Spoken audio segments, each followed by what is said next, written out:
Chapter 9. The Tribal Areas. Civil War. My solution.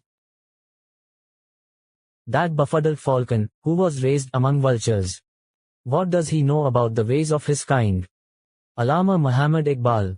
In 1990 I toured Waziristan, the tribal areas of Pakistan along the border with Afghanistan, for the first time, on the invitation of the Burki tribe, to which my mother belonged. Both my mother and father were from Pashtun tribes, the Niazi and the Burki. This was the only region in Pakistan that had remained untouched by colonialism, its people proud warrior folk who have never been subdued by any invader despite the long list of legendary conquerors and adventurers who have passed through their lands, including Alexander the Great, 356-323 B.C., Mahmud of Ghazni, 971-1030, Tamburlain, 1336-1405, the Mughal Emperor Baba, 1483-1531, Nadir Shah, the Persian Napoleon, 1698-1747, and the more recent superpowers, the British and the Russians. According to Sir Olaf Carrow, the last British governor of what was then the Northwest Frontier Province, NWFP, in his book on the Pashtuns, the lands which are now Afghanistan and the Northwest Frontier of Pakistan have seen perhaps more invasions in the course of history than any other country in Asia, or indeed the world.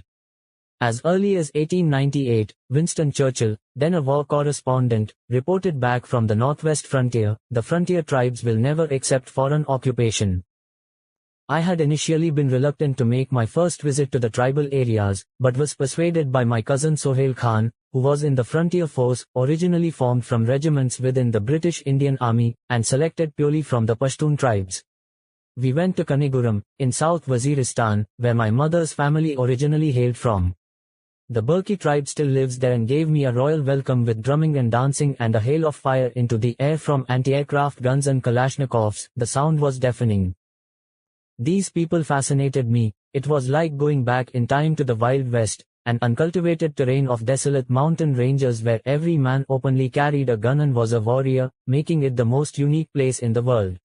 If the young men saw me, they would come up and challenge me to a shooting contest, targets would be set up and I would have to prove myself against them. Even the very young boys had heard I was a good shot and wanted to test themselves against me. It seemed everyone knew how to fire a weapon. Despite this fierceness, one of the tenets of the Pashtun code is Melmastia, hospitality. It is not just a matter of giving the guest the very best your household can provide, it also extends to defending your guest's safety with your life, Nanavati. Badal, avenging blood, is the bedrock of the Pashtun code of honor. One of the theories about my mother's branch of the Burki tribe was that they broke away nearly 350 years ago and settled in Jalandhar in India to escape a blood feud. Pashtuns, either escaping vendettas or searching for an easier living, made settlements all the way to Delhi and beyond. The Pashtuns are known for being fiercely protective of their women. However, Pashtun women in the tribal areas are not kept in as strict purdah as they are in the cities. In the countryside in Fata, the federally administered tribal areas, you can see women working in the fields. But when they move to a town or city they wear the burqa outside the home, or are confined within four walls by their male relatives for fear that they will come into contact with men from outside the family.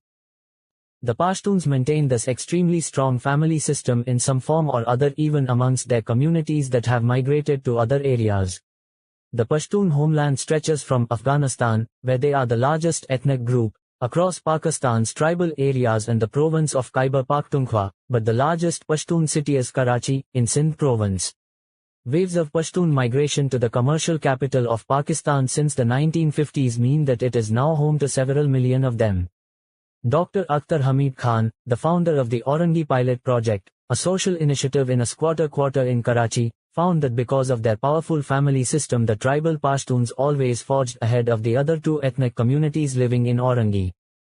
The social structure of the tribal areas that I observed, and their culture, is very different to that in the rest of Pakistan.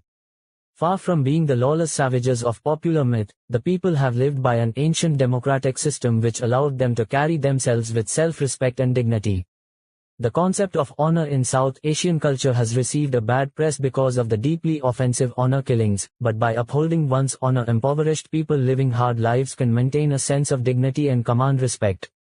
In the tribal area, this highly decentralized form of democracy is based on the jirga system, local councils of village elders, similar to the Athenian democracy of the city-states of ancient Greece. Every household has a voice in the running of their lives and every man is considered an equal. Because people fully participate in decision-making, it has created self-governing communities of responsible individuals with no bureaucracy and no centralized government. In terms of dealing with crime, the Pashtun jirga system acts as a jury that dispenses free and quick justice.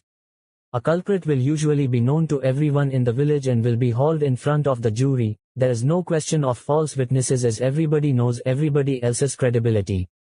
So successful is the system that the tribal areas, until the upheavals of the past few years, have typically been almost crime-free compared to the rest of Pakistan, and thus despite every man being armed. The right to carry arms is, for them, a guarantee of freedom, just as early American jurists allowed their citizens this right. As I mentioned earlier, revenge is part of their code of honor. When someone in a family is killed, the whole family are bound to seek revenge. This code of honor is simple, and it predates Islam. It is embedded in their genes. In 1872, a Pashtun, Sher Ali Afridi, imprisoned on the Andaman Islands where he was serving his sentence, killed the visiting Viceroy Lord Mayo. He felt his imprisonment was an affront to his code of honor and had thus vowed to kill a leading British official. When someone attacks them, either the US with drone aircraft bombing villages or the Pakistani army on operations, both of these are doing more than causing casualties, they are also creating enemies. Caro wrote that in the 1930s there was as much crime in a week in Peshawar as there was in a year in the whole of the tribal area. This system of equality and justice was a big contrast to what I had seen growing up in Punjab, where might was right and landlords could get away with all kinds of abuses towards poor people. The British created the Northwest Frontier Province in 1901 and divided the region into settled and tribal areas. In terms of the Great Game, the phrase coined to describe British-Russian rivalry in the region, the province was a vital buffer zone between the British Raj and Russian expansionism in Central Asia. But the British had struggled to impose direct rule on the tribal area, eventually coming up with the solution of the Frontier Crimes Regulation, FCR, in the 1870s. Based on tribal law, the system still applies in FATA. It seeks to appease the aggrieved party rather than punish the guilty. The government representative, known as the political agent, handles disputes but has to accept the verdict and punishment decided by the jirga. Tribes are encouraged to keep the peace through subsidies. Most controversially, the FCR also imposes a system of collective punishment on the entire tribe for crimes. At independence in 1947, the NWFP voted to join Pakistan, but its tribal areas became a part of the new nation in 1948 only on condition that they be allowed to continue to live by their own laws. So while Khyber Pakhtunkhwa is a fully integrated province of Pakistan, FATA is semi-autonomous and still ruled by the colonial-era system. The Pakistani government governs through a combination of political agents, who are federal civil bureaucrats, and tribal elders, with only 44 of Pakistan's laws agreed to prevail there, leaving their way of life intact. There is no Pakistani police or judiciary in the tribal areas, although the roads are subject to federal law. I was particularly lucky to have been able to travel within FATA, because you need special permission and an armed escort from the government to visit. These tribal people are in many ways inspiring. The Povindars were especially fascinating to me. These are the Pashtun nomad tribes who for centuries have migrated between the highlands of Waziristan and Afghanistan in the summer and the plains of Khyber Pakhtunkhwa and Punjab in the winter. On our way to Kaniguram we saw the Povindars on the move. Once, about half an hour before sunset, we came across a small encampment by the side of a stream. One of the beautiful sheepdogs the Povindars keep, known as Kuchi or Gadi, stood guard. I desperately wanted to buy one of these animals. My parents always kept Kuchi and they make intelligent watchdogs. So I approached the tents and a young man came up and greeted me. He recognized me, saying he had seen me on television playing cricket once during a trip to Dera Ismail Khan, a town in Khyber Pakhtunkhwa. He invited me to where his father and uncle were sitting and introduced me. Unfortunately they did not have any pups, but we got talking. As we sat there I became aware of this incredible scene all around me. The Povindars had pitched their tents just a short while before after a long day's walk. The children were playing amongst the dogs, sheep and goats. A grandmother was chasing the smaller kids, some women were preparing food, a father was washing his children in the stream. There was laughter and complete harmony all around me. Here were people living the toughest life imaginable, with virtually no material possessions, and yet I never heard one complaint during my conversation. For these resilient people, the existence of God and life after death were as obvious as the sun and the moon. On another trip I came across a different group of Povindars, and I met a tribal elder whose son had recently been killed fighting the Soviets in Afghanistan. The son's photo had been garlanded with flowers and depicted a young, strapping, handsome man. He had, the Povindars told me, been the life and soul of their community.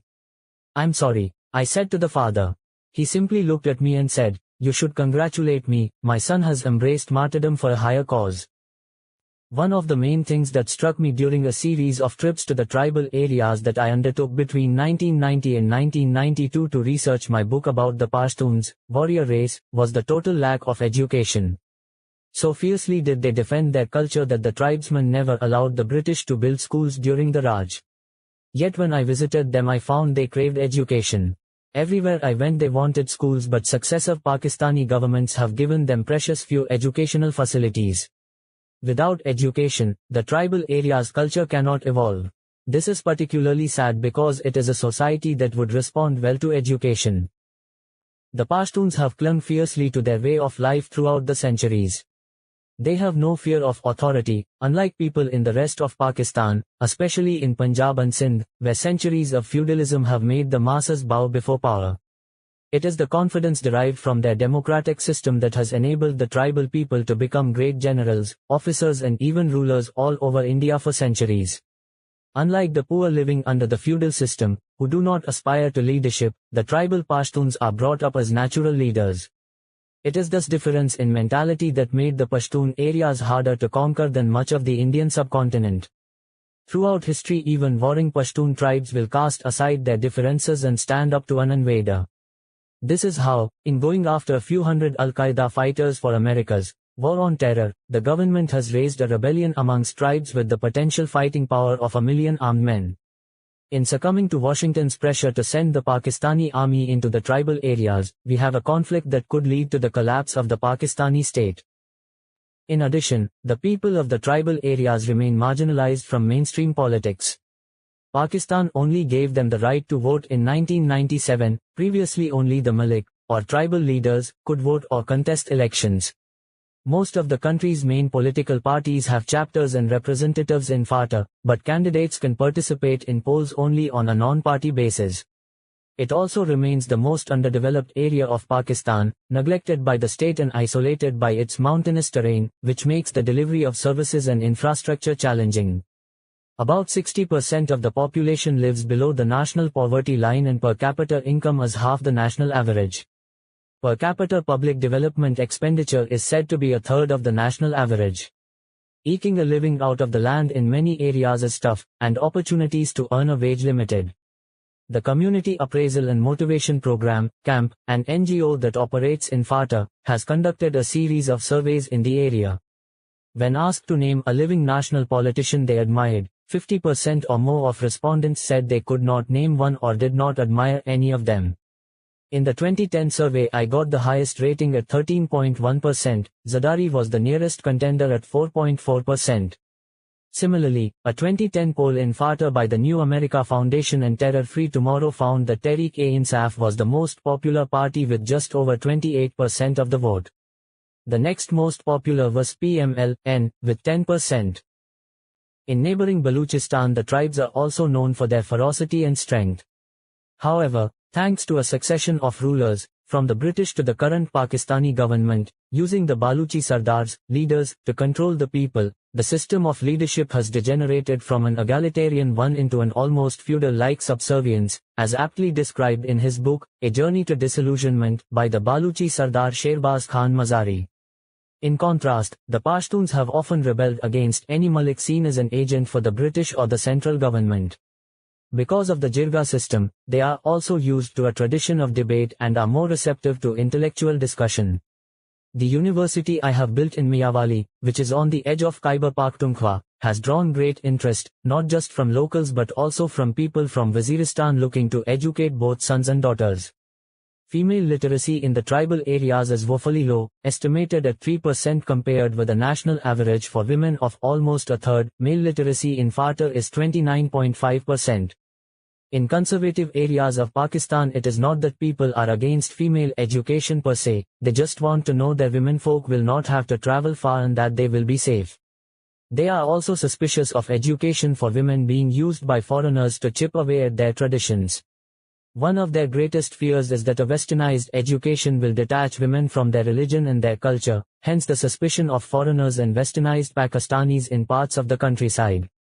At Namal University we have made sure that cultural norms are respected. It helps too that people there know and trust me. We have actually managed to engineer a mini revolution, with conservative families sending their daughters to study alongside men. It cannot be emphasized enough how isolated some of these communities are. In parts of the tribal areas, some of the villagers have been left alone for years. In these border areas with Afghanistan, where the Pashtuns move freely from one side to the other, they remain untouched by any form of authority. On the Afghan side, it is much the same. Ignorant of the history and character of these people, and fired by imperial hubris, in October 2001 the United States and its allies invaded Afghanistan expecting to succeed where the British in the 19th century and the Russians in the 20th century had failed. This war was ill-fated from the start.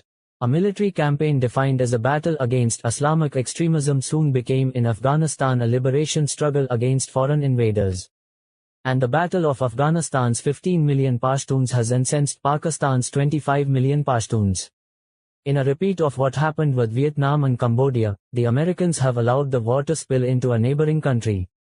Musharraf and then Zardari have forced the Pakistani army to launch military operations in the tribal areas, but since our soldiers are seen as proxies for the Americans, they have run into fierce resistance as the militants have declared jihad against them. We now find ourselves fighting what has become an undeclared and bloody civil war. The Americans complain that Pakistan, whether officially or unofficially, helps insurgents fighting the Allied forces in Afghanistan. But they have failed to understand the Pashtun mentality, as, sadly, did Musharraf. Many Pakistanis, in the army, the government and the general public, were against the invasion of Afghanistan from the start. But for the Pashtun, their loyalty is clear-cut. Anyone with even a basic knowledge of the history of the region knows that for reasons of religious, cultural and social affinity, the Pashtuns feel a deep-rooted duty to help their brethren on either side of the Durand Line. For them, the international frontier is irrelevant. So no government, Pakistani or foreign, will ever be entirely successful in stopping them crossing over the 1,500-mile border to support their people or feeling obliged to offer them shelter if they venture into their territory. Soon after the invasion of Afghanistan, the Americans bombed the Tora Bora cave complex in the White Mountains, believed to be Osama bin Laden's headquarters. A few hundred Al-Qaeda militants crossed the border into Pakistan's tribal areas. They were probably initially welcomed as guests by the Pashtun tribes, in accordance with their ancient traditions. The Americans claim that these militants set up bases from which to wage battle against US and NATO troops in Afghanistan. In addition, the Americans believed that Al-Qaeda's leaders, including Osama bin Laden and Ayman al-Zawahiri, were hiding in the region. Washington, failing to understand that the Pakistani government only has indirect control over the tribal areas, threatened to use force if Islamabad did not prevent the tribes from harboring militants. Those who knew the region warned the government against provoking an uprising, but Musharraf was unable to stand up to Washington, and in March 2004 the Pakistan Army launched its first major operation to root out Al-Qaeda, sending helicopter gunships and thousands of troops into South Waziristan. According to Lieutenant General Orakzai, suspicions that recent assassination attempts against Musharraf had been planned in South Waziristan also spurred him into sending in the troops. At this point, Musharraf put the number of foreign militants in the province at 500 to 600.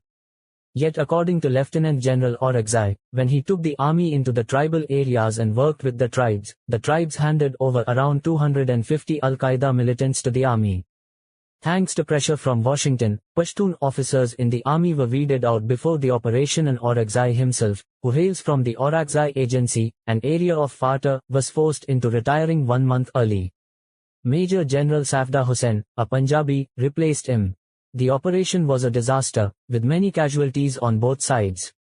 After several weeks of fighting, the operation ended in the Shakai Agreement, in which the tribesmen agreed to encourage foreign militants to register with the authorities in exchange for a kind of amnesty. The accord soon broke down when the Americans killed Nek Mohammed in June 2004 through a drone attack. This pattern of military operations in Waziristan followed by truces continued for the next couple of years. American pressure mounted, convinced that the area was a safe haven for militants. Orakzai, who was governor of Khyber Pakhtunkhwa between 2006 and 2008, told me that most of these agreements fell apart under US pressure and were never broken by the militants, including the Miranshah Accord he negotiated in North Waziristan in September 2006. Some analysts and media commentators have complained that this agreement was instrumental in allowing the militants to increase their power and infrastructure and combine the various local militant groups and factions into a cohesive Pakistani Taliban, the Tehrik-e-Taliban, TTP. However, Orakzai says the army's actions in the tribal areas were counterproductive, because collateral damage, through bombing villages, added to the ranks of the militants, unifying opposition and intensifying hatred towards the Pakistani government and its American backers. I advocated using good intelligence, then targeted operations against the militants that did not hurt local people. If the local side were the Taliban, there is no way you can catch someone in the tribal areas, he told me. Once he was trying to explain to a US Army delegation the advantages of having a peace agreement with the Taliban. We were taking too many casualties, he said, and military operations cause collateral damage which in turn increases militancy. One of the Americans bluntly replied, "We are paying you to fight, not to draw up peace agreements." Hence the US pressure for Pakistan to do more in the tribal area had a very heavy price for Pakistan. Our subservient leaders kept buckling under American pressure, engaging in military operations, bombing villages in the tribal areas, leading to a backlash of terrorist attacks in Pakistani cities. We Pakistanis became used to this. Whenever a high-powered delegation came from Washington, either the tribal areas would be bombed, or some high-value Al-Qaeda member would be picked up to coincide with the visit. Once a government minister told me on the eve of Condoleezza Rice's visit to Pakistan that the next day she would receive 5 presents. Sure enough, the following morning it was reported that 5 Al-Qaeda had been killed, in a shootout, conveniently hitting the headlines the day she arrived. When George W. Bush visited Pakistan, the headlines read, 40 foreign militants killed in North Waziristan. Later the truth emerged. Family and friends in Sidgai village in North Waziristan had gathered to welcome a businessman returning from the Gulf, and it was these innocent civilians who had been bombed. Sir Olaf Carrow also documented the time-honored pattern of Pashtun vengeance. Every time the British launched an operation against the tribes, these would retreat into the mountains. There would be a lull in violence and then the insurgents would regroup and return, numbers boosted by the relatives of the dead now duty-bound to exact retribution. As a result, before bombing a village, the British would drop leaflets in the area so the people would leave and the attack would cause only material damage. I have heard so many stories of innocent people suffering because of this campaign, including from one of my own party workers. Khalil-ur-Rahman, Tehrik-e-Insaf district party head in Bajaur, was traveling in the tribal areas with his family when a Pakistani army helicopter appeared overhead. As per the army's instructions for locals in Fata, they got out of the car and put their hands up. But the helicopter fired on them anyway. Khalil's 6-year-old son lost his legs and his brother and nephew both died. I took Khalil to tell his story on one of Pakistan's most watched talk shows, Capital Talk. We would die for Pakistan, but after this how can I stop members of my family joining the Taliban? Khalil told the interviewer. Another side effect of the army's action is that it has stoked rivalries and created frictions between tribes. One has turned against the other as some side with the Taliban and others side with the army. The government encouraged tribes willing to help to form lashkars, informal militias, to fight the insurgency, but they were just decimated by the militants, who viewed them as American lackeys. Even once there is peace, these vendettas will continue to take their toll for years to come as families try to avenge the death of loved ones. A Waziri tribal elder and former senator I knew, Faridullah Khan, was killed in 2005 because he was considered to be pro-government. This is exactly what used to happen under the British. Any Malik perceived to be collaborating with the colonial rulers was killed, particularly in Waziristan, which is known as the wildest part of the tribal areas. I have a picture of Faridullah standing with Jimmy Goldsmith, Jemima's father, from when we visited the tribal belt in 1995. The death of respected elders like him has had serious repercussions for FATA, undermining the tribal structure and creating a power vacuum, a vacuum that has been in part filled by the Pakistani Taliban. For the sake of flushing out what they said were a few hundred foreign fighters, Islamabad effectively created thousands of pro-Taliban fighters and killed many innocent civilians. But it was too embarrassing for the government to admit that it had set the army on its own people. 26 Pakistani journalists have been killed so far in FATA, and there is a strong suspicion that they were targeted because the government didn't want independent reporting of the situation there. As happened with East Pakistan, propaganda, lies and deception have been used to try to shield the public from what was really happening. Still more damaging than these army operations has been the covert use by the CIA of unmanned drone aircraft in the tribal belt. Shamefully, this is done with the connivance of the Islamabad government. As Zahid Hussain points out in The Scorpion's Tale, it is the first time in history that an intelligence agency of one country has been using robots to target individuals for killing in another country with which it is not officially at war. When the issue of military operations was debated in the National Assembly in 2004, I was one of the few voices speaking out for people I traveled amongst. Almost all of the parliamentarians were ignorant of the tribal areas and were clueless about the mess that was being created. I said, if you had read the history of the area, you would not have found yourself in this quicksand. I was attacked for romanticizing them, and later accused of being a Taliban sympathizer. It was obvious to anyone who understood the region that this attack on the people in the tribal areas will be a disaster for Pakistan, and sure enough, in 2 drone attacks on consecutive days in South Waziristan, over 100 people were killed in September 2004, which sparked off the beginning of the Masood tribe's rebellion against the government. To make matters worse, the government tried to claim that those being killed in these attacks were all foreign militants, a lie designed to make people swallow the awful truth that in return for dollars we were bombing our own people. It's sad that the government are repeating the actions that befell the country during the 1971 East Pakistan crisis, using propaganda to cover the fact they were fighting their own people. For foreign militants, now, it was Indian-backed, then. Numbers of casualties are hard to verify, given the vastly different accounts that come from the army and the Taliban. Reporters are not allowed into the tribal areas, and media reports often cite locals as saying the corpses of those killed are burned beyond recognition, making it even harder to establish who has been slain. After a drone attack, no one dares go to help the wounded, as there is always a fear that the site could be bombed again. So for hours people can hear the cries of the wounded.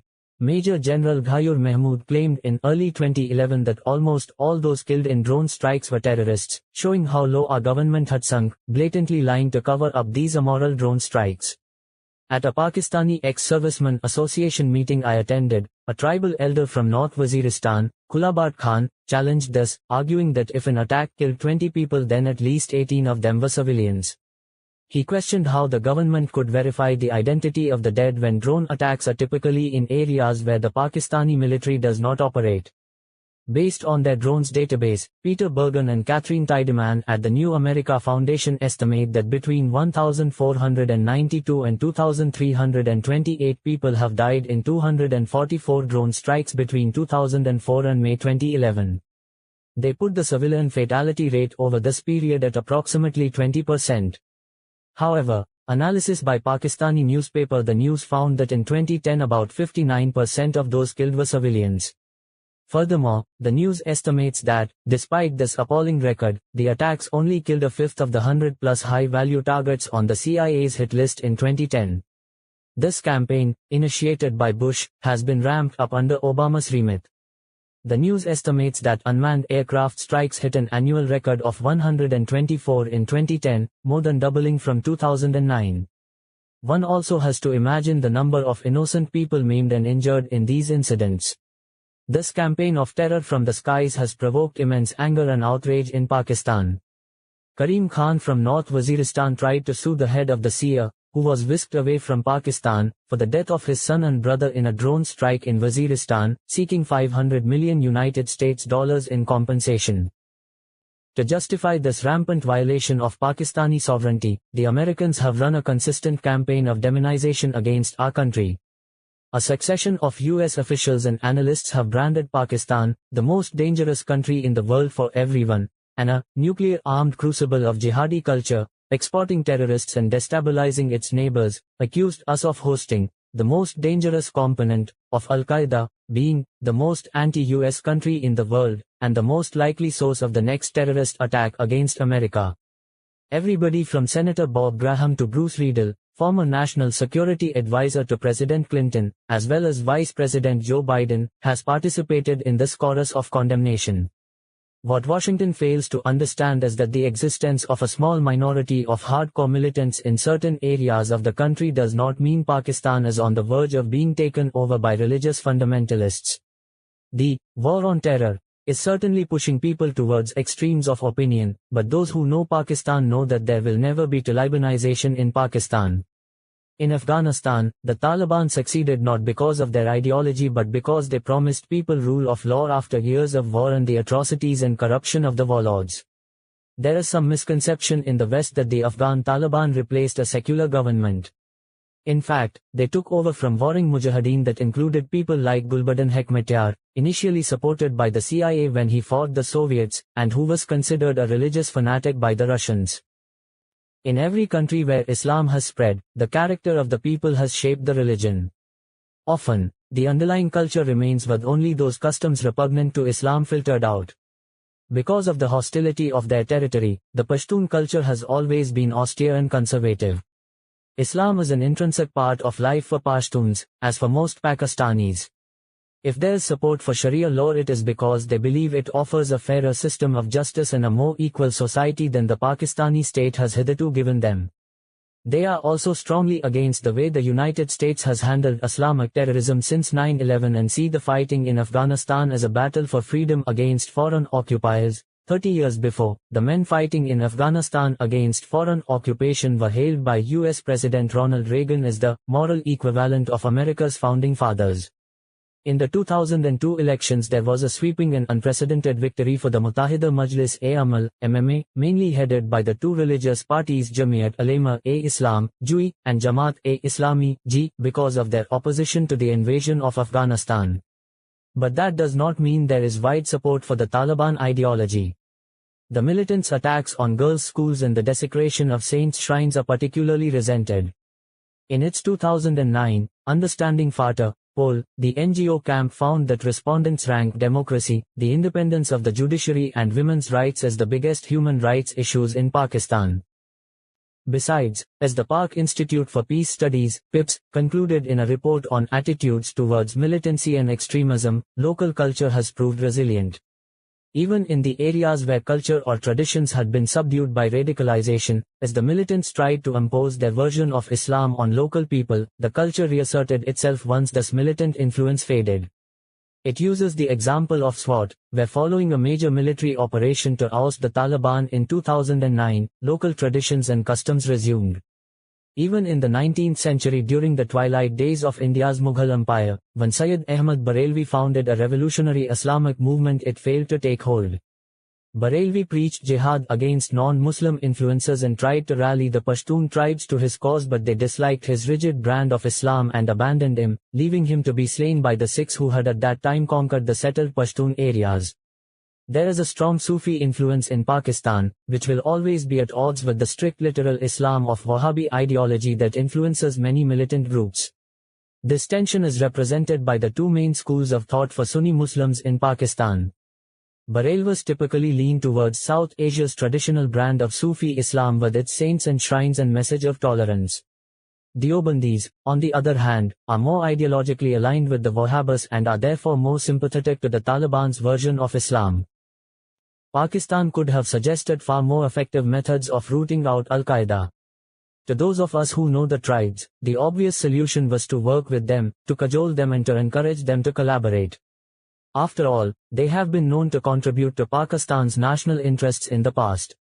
The tribal Pashtuns sent their Lashkars to fight in Kashmir in 1948 and supplied volunteers to the Pakistan Army in the 1965 war. But one government after the other has failed to defend Pakistan's own interests. Bob Woodward's Obama's War cites Zardari, in a discussion with then CIA Director Mike Hayden about drone attacks, saying the chilling words, "Collateral damage worries you Americans. It does not worry me." He might as well have said that, to him, US dollars are worth more than Pakistani lives. The WikiLeaks cables exposed the true extent of the Pakistani government's collaboration in these unlawful extrajudicial killings. One quoted Prime Minister Yusuf Raza Gilani is saying about the drone strikes, "I don't care if they do it as long as they get the right people. We'll protest in the National Assembly and then ignore it." But of course the strikes often don't get the right people. How can an exploding bomb in villages differentiate between innocent civilians and militants? The cables also revealed that small teams of US Special Forces soldiers have been secretly deployed alongside Pakistani military forces in the tribal areas, helping to track down militants and coordinate drone strikes, something that Islamabad has never publicly acknowledged. Furthermore, the cables record Pakistani officials telling US counterparts that locals don't mind the attacks, belying the survey by the New America Foundation and Terror Free Tomorrow that found more than 3/4 of FATA residents opposed them. In fact, it revealed only 16% thought these strikes accurately targeted militants. It also showed that, with thousands of mercenaries from companies like Blackwater inside our borders, such as the suspicion of these agents who live in high-walled villas in the cities, and travel in convoy in their 4x4s with tinted glass, that the majority of Pakistanis believe these contractors are themselves involved in terrorism, especially after the Raymond Davis affair. Within Pakistan, both Musharraf and Zardari have found willing support from the country's elite, ever fearful of the supposed advance of Talibanization. There is a Chinese saying that one should know one's enemy, but Bob Woodward's Obama's Wars demonstrates the Americans' frightening ignorance of the Pashtun character and its emphasis on hospitality and revenge. They think Islamabad has control over the tribal areas, but not only does the federal government have little sway over them, most shockingly the ruling elite is as clueless as the Americans about this area. That is why I have told visiting US politicians again and again that Washington must seek alternative points of views about what is happening in the tribal areas. I have recommended they speak to people who come from the region and have first-hand knowledge of what is really going on there. As revelations from WikiLeaks show, it is becoming clear that our dollar-addicted elite has a vested interest in prolonging this war to keep US aid flowing in. The US puppets have tried to use the same scare tactics on Pakistanis in an effort to rally public opinion around their policies. Most Pakistanis have seen through the propaganda, and insisted it was not Pakistan's war and that we were killing our own people for American dollars.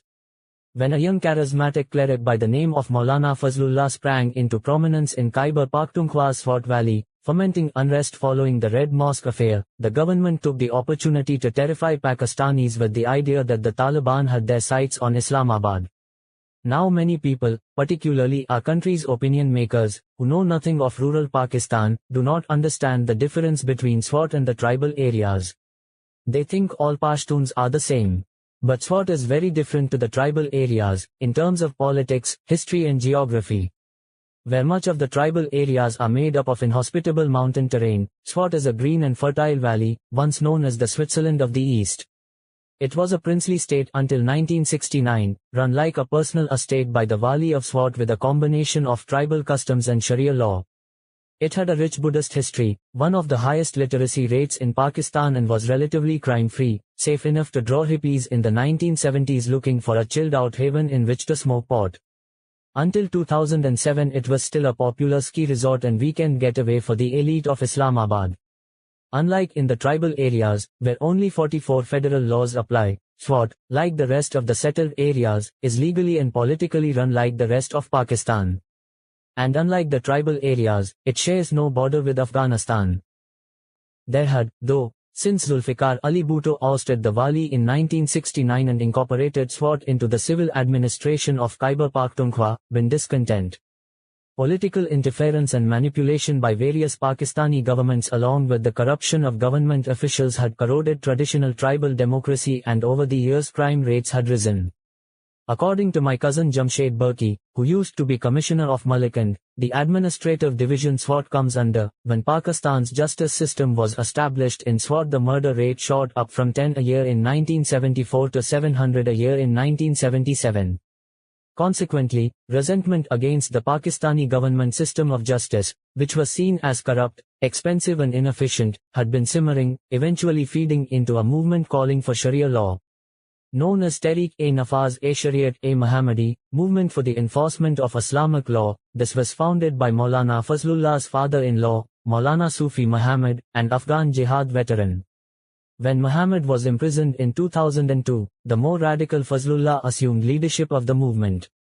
Fazlullah earned the nickname, Radio Mullah, after setting up a radio station to propagate his movement. He was almost like a televangelist, and drew a strong female following, who would donate their jewelry to his cause. Fired by the bloodshed of the Lal Masjid affair, he urged his followers to rebel against the government and its security forces. He appealed to the poorest strata of society, claiming Musharraf's government was a stooge of the US and out to destroy Islam. He also tapped into resentment against local landowners, some of whom had unfairly taken over common land when SWAT joined Pakistan. Militants targeted certain big landowners and in some areas distributed the profits from their crops amongst landless peasants. Worried by Fazlullah's growing band of followers and their lawlessness, Musharraf sent the army into SWAT in the autumn of 2007 to crush the militants. But in early 2008 the PPP-led coalition took power and initiated peace talks, which took a long time. Sufi Muhammad was released from prison and brokered a deal that saw Sharia law imposed on the Swat Valley in return for the Taliban laying down their arms. Westernized Pakistanis saw the implementation of Sharia as a backward step, but all Sufi Muhammad was doing was tapping into a long-standing desire amongst ordinary Swatis for accessible justice. Sher Khan, a former Union Council Nazim, local mayor, who had stood as a candidate for my party in the provincial assembly elections, was involved in these negotiations. He told me that as part of the accord about 1,500 militants surrendered themselves to the army, only to be brutally tortured in custody. This treatment only served to radicalize the young men, and most of them later became fanatics. Sher Khan, who had helped bring about this peace deal in good faith, was appalled. Once again, strong-arm tactics by the establishment backfired. When the army withdrew from SWAT and released the detained insurgents, many of these men, hungry for revenge against the security forces, rushed into the power vacuum. According to Sher Khan, some of the greatest atrocities committed at this time were by those who had been brutalized while in army detention. Fazlullah's forces had been further bolstered by a ragtag collection of jihadi and sectarian groups, common criminals, Sharia law supporters and angry peasants. Locals began to turn against the Taliban as they imposed their brutal rule with a campaign of violence, beheading anyone who opposed them or whom they suspected of being a government spy, kidnapping, burning down schools and attacking DVD shops and barbers. The Pakistani government was able to use this total breakdown of law and order to convince their public both that this was an extension of what was happening in the tribal areas and that the Taliban was set to march on the capital. Again, the media were manipulated to rally support for army intervention. A journalist in SWAT told me at the time that intelligence agencies had told him to put out more stories on Taliban atrocities. He also said the agencies were trying to sideline the Deobandis, the ideological brethren of the Taliban, stoking Barelvi concerns about Deobandi and Taliban desecration of Sufi shrines and tombs in order to rally opposition to the militants. I am cynical about how the government handled the whole operation. Zardari did it for 2 months before endorsing the terms of the February 2009 peace deal, waiting till April to sign the law introducing Islamic Sharia law as demanded by the militants. While he did it, SWAT further descended into chaos. Within a few weeks a couple of jeeploads of Taliban were spotted in the district south of SWAT, Bana. This unleashed a wave of panic with newspaper headlines warning that the Taliban had advanced to within 60 miles of Islamabad. The army operation was timed to coincide with Zardari landing in Washington, and it was no surprise that he was praised for the SWAT operation and used that to pitch for more aid. "We are fighting to save the world," he told a meeting of the Friends of Pakistan in Japan a couple of weeks later, as if a few thousand Taliban in Pakistan were going to destroy the 500,000-strong army and threaten global security. Yet what was going on in SWAT was a shambolic and mainly criminal revolt that did not even have the popular support of the locals. The government should have implemented a focused commando operation to take out the movement's top leadership. Instead, the army's full-scale assault meant more than 2 million people were displaced, many innocent lives were lost and the local economy was devastated. Alarmed at the situation, I went to SWAT just as people were streaming out of the area. Locals told me that they had been given an hour to leave before the military bombardment started. A young boy told me he had seen dead bodies, civilians killed in army bombing. There is no doubt people hated what the Taliban were doing, but they were angry about the army's heavy-handedness. Despite the intervention, Fazlullah and his main accomplices got away, and are believed to have fled to Afghanistan. Anyone who opposed the government strategy, including me, was branded a Taliban sympathizer. A friend of mine, Nadeem Iqbal, spent 3 months working in camps for people displaced by the fighting in SWAT, and after many conversations with the camp inhabitants and army officers, he came to the same conclusions. The SWAT operation was done because the government wanted more aid money from Washington for services rendered, and that a more focused commando operation would have done the trick. Nadeem said it was the only time he had wanted to give up on Pakistan and get a Canadian passport. This American manipulation of Pakistani politics has only served to undermine its puppet rulers. When people see how dependent our already unpopular leaders are on Washington, it erodes their authority even more. Pakistanis are understandably incensed that the government clearly allows American intelligence agents to operate unimpeded within their country, a fact revealed by the case of Raymond Davis, the CIA operative who shot 2 people dead in Lahore in January 2011. Another man died when a car from the American consulate knocked down a passing pedestrian in its rush to assist Davis. Defying Islamabad's demands for those in the car to be handed over, Washington has allowed them to flee the country. Davis was promptly arrested, though, and the Americans have tried to claim diplomatic blanket immunity from prosecution for him, saying he killed the men in self-defense during an attempted robbery. However, newspapers have reported that he shot them repeatedly in the back, undermining that story. American officials have admitted to the press that Davis was part of a covert, CIA-led intelligence team surveying militant groups. One of the dead men's wives, 19-year-old Shumela Kamwal, committed suicide by swallowing rat poison in despair of ever getting justice for her husband.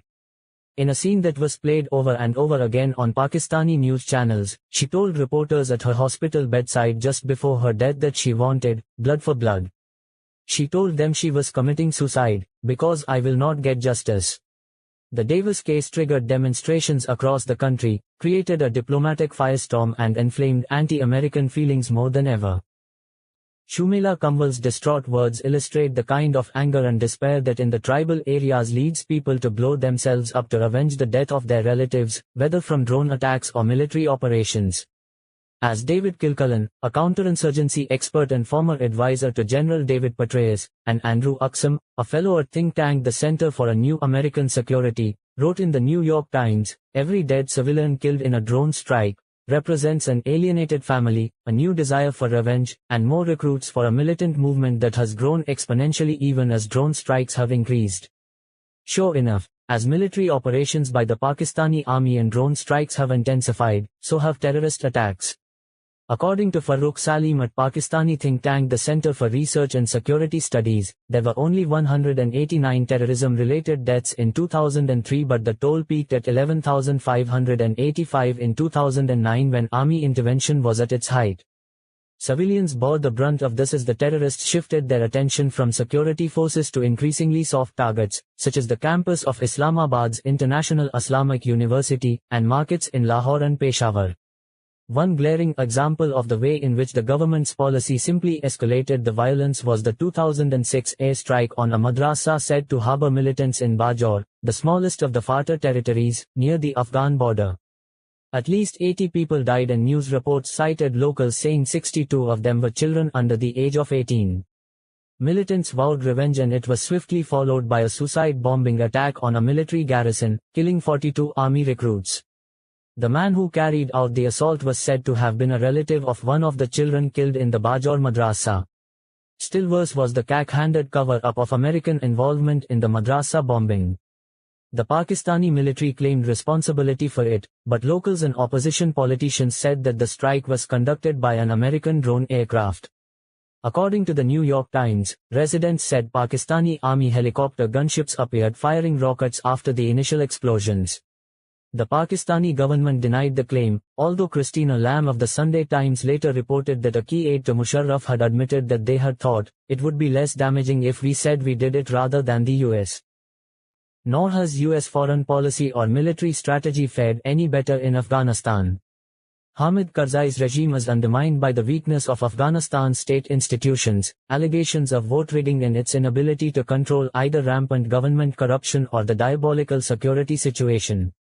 US and NATO forces are resented for their intrusiveness, for the bombing of fields, orchards and houses, but most of all for blunders that have led to civilian deaths. There is also immense suspicion about where most of the $56 billion United States development budget approved by the US Congress for Afghanistan has gone. Only a fifth of this money was at the disposal of the Afghan government, the rest was to be used by the US State Department, the Department of Defense and USAID. This all of course plays into the hands of the Taliban, who can argue that their regime provided, if not freedom, then more security than Karzai's US-backed administration.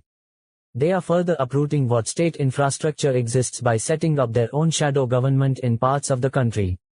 The United States and its allies have at times tried to justify the invasion of Afghanistan by claiming they wanted to protect Afghan women's rights, but the Afghan politician and women's rights activist Malalai Joya has highlighted the fact that many of the warlords returned to power with Karzai's government have just as unpleasant views on women as the Taliban. Dust has been thrown into the eyes of the world by your governments, she told The Independent. You have not been told the truth. The situation now is as catastrophic as it was under the Taliban for women. Your governments have replaced the fundamentalist rule of the Taliban with another fundamentalist regime of warlords. Joya herself has received intimidation and death threats from Afghan MPs after slamming the Afghan government for including notorious warlords in power. The question I am surprised no one asks is about men who fought the Soviet invaders of their land, and in the process lost 1 million men, but won. Why would they not fight the Americans? The US government might have convinced their own public they were the good guys while the Soviets were the bad guys, but the people of Afghanistan saw them both as invaders.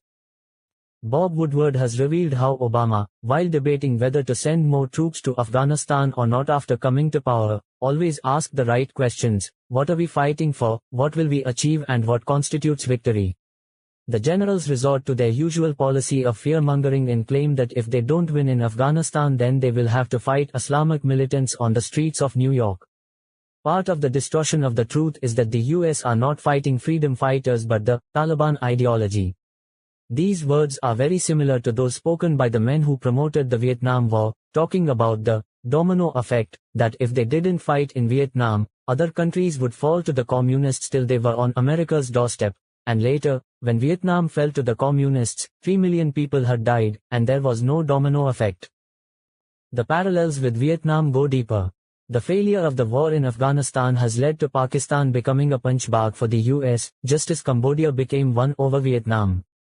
In the so-called safe haven, in North Waziristan, the Haqqani Taliban group, viewed by the US as one of its deadliest threats in the area, fields a maximum of 5,000 men, although the number is probably less than that. Is it plausible that the US, with all its military might, is losing in Afghanistan thanks to these 5,000? Senior US officials pushed the Pakistan army to do more, blaming Pakistan for their failures in Afghanistan on the Haqqani. It is very important Pakistan doesn't share Cambodia's fate. If the Pakistan army goes into North Waziristan, after the 5,000 militants, what is going to be the fate of the 350,000 inhabitants of the area? Will they become collateral damage? CIA Director Leon Panetta, according to Bob Woodward, also piled the pressure on Obama, advising him that no Democratic president can go against military advice.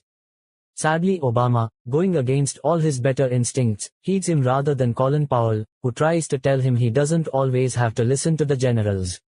What makes me feel sorry for Obama is that during this whole debate there was no credible government in Pakistan to advise him. A sovereign and credible Pakistani government could have helped him find an exit strategy for Afghanistan, could have pledged to prevent Al-Qaeda fighters from using Pakistani soil to launch attacks on the West, could have facilitated talks, could have played a major role in bringing the various parties together. Pakistan, after Afghanistan, had the most to lose from a troop surge, yet when this vital debate was taking place, there was no input from the Pakistan government.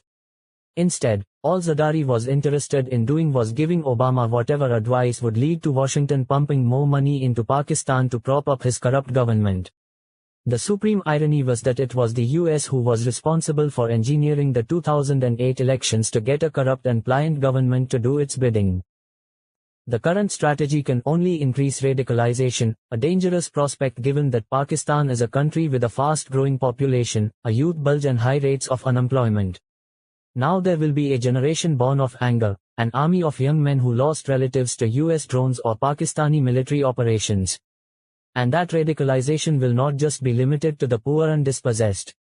Even for the youth of the rich elite, Pakistan's abdication of responsibility for its own sovereignty is a searing humiliation. A CNN poll has revealed that 80% of Pakistanis now view the United States as a bigger security threat to the country than India, no mean achievement by the US, bearing in mind Pakistan has fought 3 wars with India. Anger against America's political coercion and imperial designs blends with resentment against the breakdown of traditional societies by Western cultural forces into a combustible mix. For some Pakistanis, as with other Muslims, Westernization is seen as a destructive force, provoking a retreat to the security and certainty of religious codes and traditional ways of life.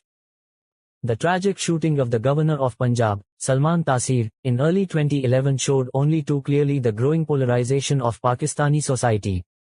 Taseer had attempted to defend a Christian woman sentenced to death under Pakistan's blasphemy law, and spoke out against it being used to persecute innocent people, both Muslims and minorities. As a result, he was shot dead in broad daylight outside a fashionable cafe in Islamabad by one of his own guards. The war on terror has divided the country into those who are pro-American and anti-Islam, and those who are anti-American and pro-Islam. Before 9/11, Taseer's remarks recommending a change to the blasphemy law in order to prevent its misuse might not even have got a mention in the newspapers. At the worst, they might have roused a few statements by clerics wanting to mobilize support amongst their constituencies, but in the current polarized climate, everyone and anyone is at risk if they happen to be on the wrong side of the divide. The Taliban labels anybody who opposes them as pro-American. Imams of mosques who have condemned suicide attacks as being anti-Islamic have been accused of being American collaborators and shot or blown up by suicide bombers. Members of the pro-American Awami National Party, ANP, that governs Khyber Pakhtunkhwa have been repeatedly targeted by the Taliban for the party's stance against the militants, who also see Christians, Shias, Ahmadis, regarded as non-Muslims in Pakistan, and their places of worship as fair game. On the other side, those of us who have objected to the military operations and excessive collaboration with the United States are labeled Taliban sympathizers.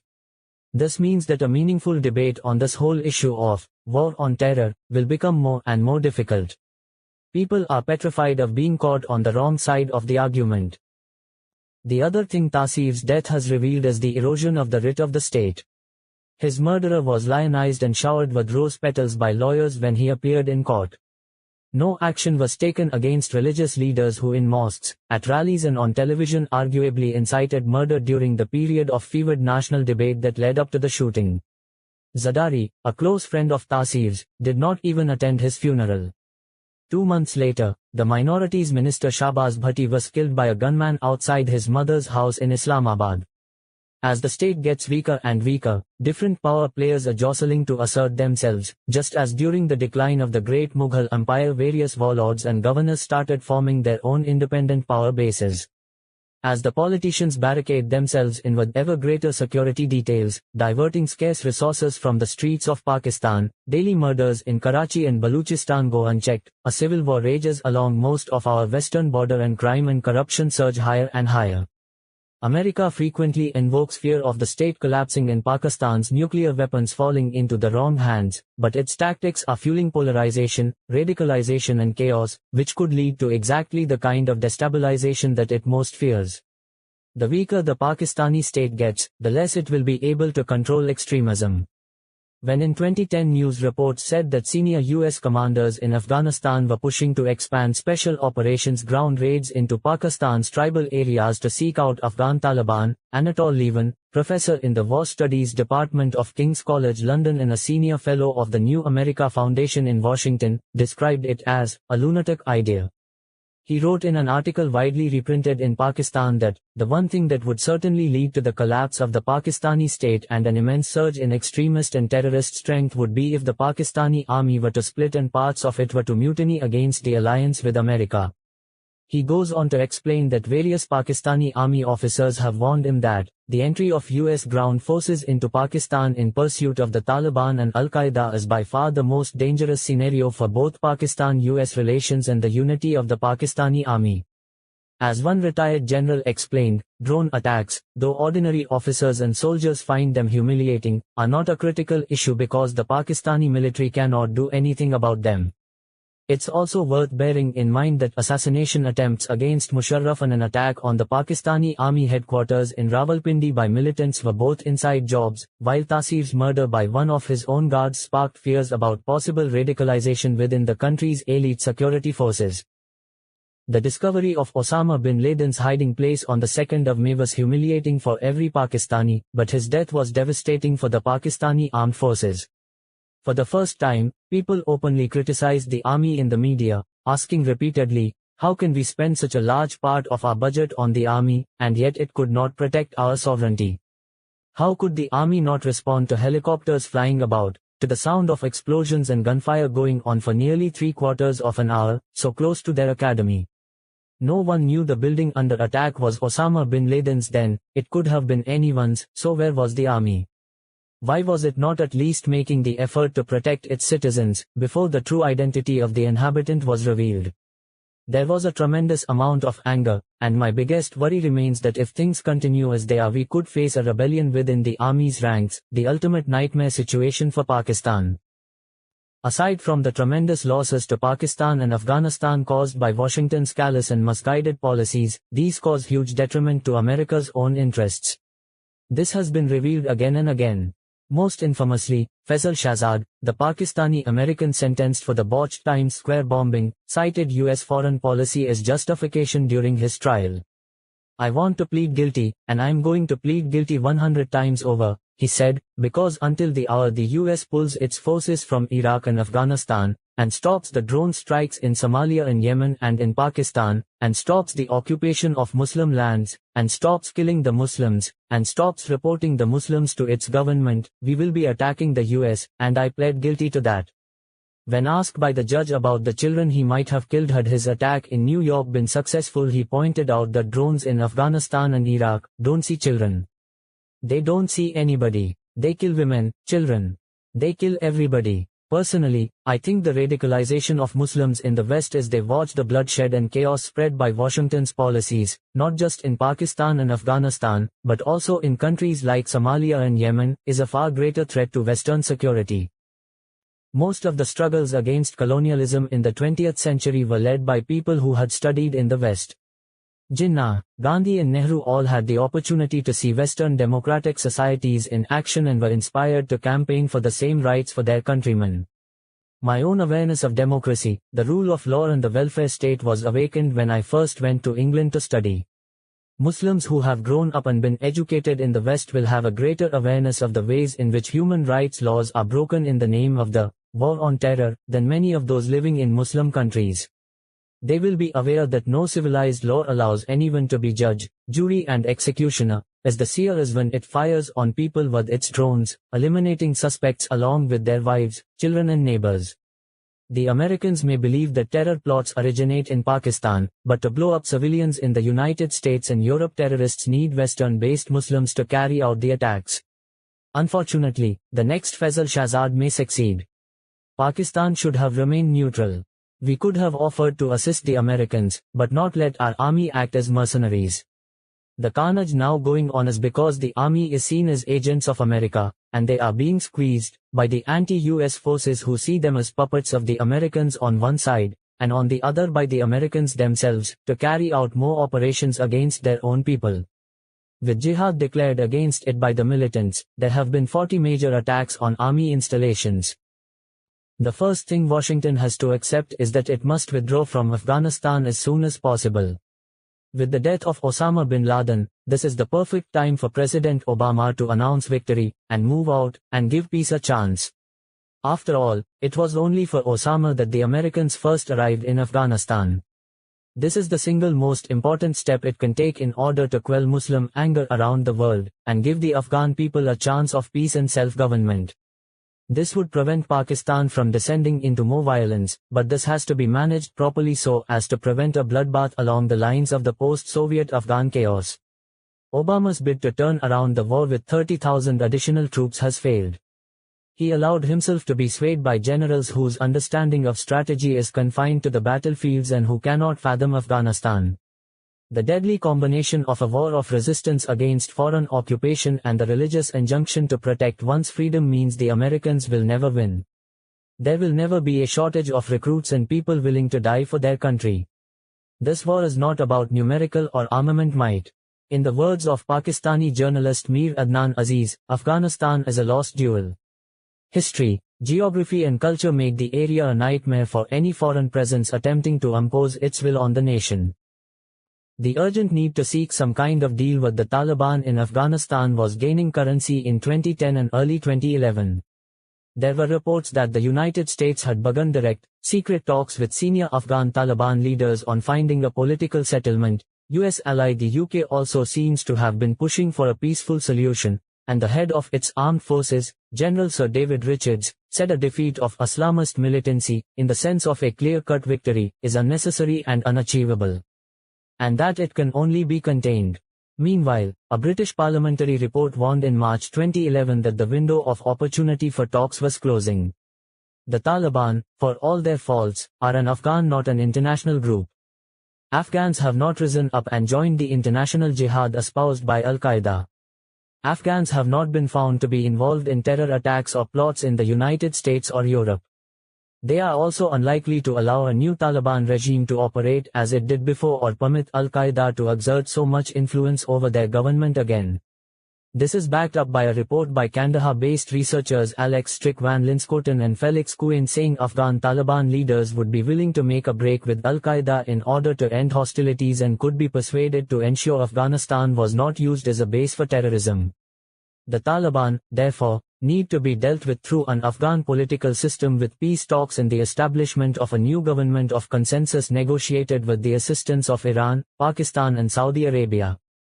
They should also be given some kind of incentive to isolate Al-Qaeda.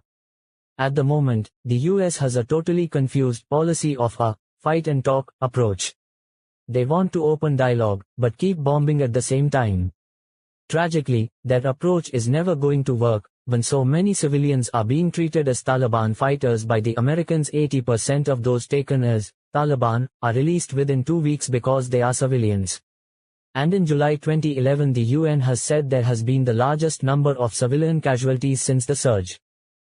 Pakistan's position is made worse by its geographical situation, hemmed in from the south and east by an unfriendly India, bordering in Iran that fears being sandwiched between a pro-US Iraq and a pro-US Afghanistan, and not far from a Russia that doesn't want the Muslim republics to feed off the strife in Pakistan and Afghanistan. The US will always be worried about a hostile Al-Qaeda. All the players have a stake there, and peace will only come when all the players are at the table. And as for what government there should be in Afghanistan, the people of Afghanistan will have to find a solution for themselves without outside interference. Withdrawal from Afghanistan is essential for defeating the insurgency in Pakistan. As Graham Fuller, former CIA station chief in Kabul and author of The Future of Political Islam wrote in the Huffington Post in 2009, only the withdrawal of American and NATO boots on the ground will begin to allow the process of near-frantic emotions to subside within Pakistan, and for the region to start to cool down. Pakistan is experienced in governance and is well able to deal with its own Islamists and tribalists under normal circumstances. Until recently, Pakistani Islamists had one of the lowest rates of electoral success in the Muslim world. But US policies have now driven local nationalism, xenophobia and Islamism to combine fever pitch. As Washington demands that Pakistan redeem failed American policies in Afghanistan, Islamabad can no longer manage its domestic crisis. Having talked to people like General Orakzai, Rustam Shah and Ayaz Wazir, two former Pakistani ambassadors from FATA, as well as former political agents for the tribal area, my personal estimate is that about 90% of the militants in the tribal areas are neither religious extremists nor terrorists. They are simply our own tribal people fighting because of army interventions, drone attacks, and their collateral damage and anger over the US occupation of Afghanistan. We only need to deal with the remaining 10%. Some of these will be men who were part of the original jihadi organizations that once fought the Soviets and now consider themselves Taliban. Others will be members of Al-Qaeda. Some will be hardcore ideologues who believe in an Islamic emirate, and some will be people driven to extremism because of injustices like the Lal Masjid bloodbath. The solution does not lie in more military action, it lies in isolating that 10%. But it can only happen if the United States withdraws from Afghanistan, or Pakistan pulls out of the war on terror, and the army withdraws from tribal areas. I have spoken to General Pasha, head of the ISI, about this, and he too believes that if we disengage from the US war, start a dialogue with the tribes, and withdraw troops from the tribal areas, we could eliminate this 10% in 90 days. The moment the US leaves Afghanistan, the anti-American feelings that feed into Islamic radicalism will dissipate. That will free Pakistan up to be able to deal with terrorism on its own terms and focus on bringing stakeholders together to agree on how to bring peace and reconciliation to the tribal areas. But only a credible Pakistani government that is not perceived to be a US stooge will be able to conduct a meaningful dialogue with insurgents and placate the tribes, who should be co-opted into helping the government tackle the real terrorists. As the situation changes in Afghanistan, we also have an opportunity now to decide what kind of country we want Pakistan to become.